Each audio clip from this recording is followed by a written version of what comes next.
कारण लिहायचं आहे बघा, समीकरणांच्या दोन्ही बाजूंचे व्यस्तांक घेऊन.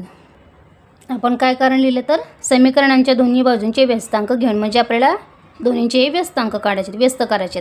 आता 1/1चा व्यस्तांक काय असतो तर तो x असतो, बरोबर.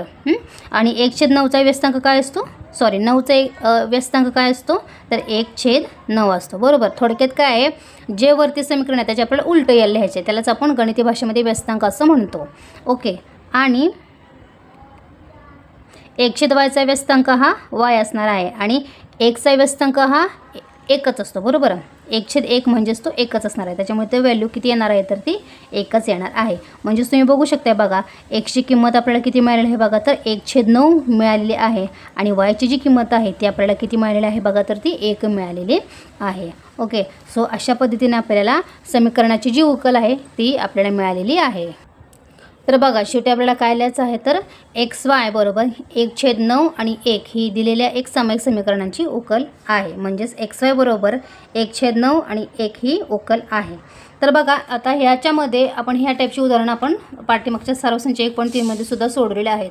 पण याच्यामध्ये वेगळं असं तर एकच स्टेप आहे बघा. म्हणजेच काय आहे तर 1/x आणि 1/y याला आपल्याला एक चल मानायचं आहे आणि ते चल मांडल्यानंतर आपल्याला काय करायचं आहे, पुढचं जे उदाहरण आहे ते आपल्याला आहे तसंच सोडवायचं आहे, त्याच्यामध्ये काहीही चेंज नाही आहे. आणि त्याच्यानंतर आपल्याला ज्यांच्या किमती मिळाल्यानंतर पुन्हा आपल्याला त्यांची जी मूळ किंमत आहे ती आहे तशीच लिहायची आहे आणि मग त्यांना ते उत्तर आपल्याला द्यायचं आहे. म्हणजे ह्याच्यामध्ये फक्त 2 स्टेप त्यांनी ॲड केलेले आहेत. बाकीचे जे उदाहरण आहे ते आपण सराव संच 1.3 मध्ये ऑलरेडी सोडवलेलं आहे. तर प्रत्येक वेळेला सराव संच सोडवत असताना पाठीमागच्या सराव संचामध्ये आपण काय शिकलो आणि जो आपण आता शिकतो त्याच्यामध्ये काय डिफरन्स आहे, काय फरक आहे, हे जर तुम्ही लक्षात घेतलं तर तुम्हाला एक्स्ट्राचा जो एफर्ट्स आहेत किंवा जे लक्षात ठेवण्यासाठी तुम्हाला एक्स्ट्राचं काही करावं लागणार नाही.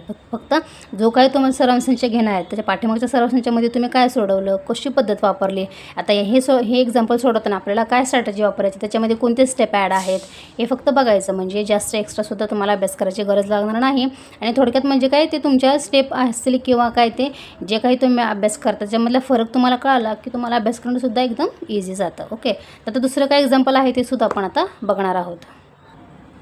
तर बघा दुसरं उदाहरण त्यांनी आपल्याला विचारलं आहे 10/x अधिक y अधिक 2/x वजा y बरोबर 4 आणि दुसरं समीकरण आहे 15/x अधिक y वजा 5/x वजा y बरोबर वजा 2. ओके.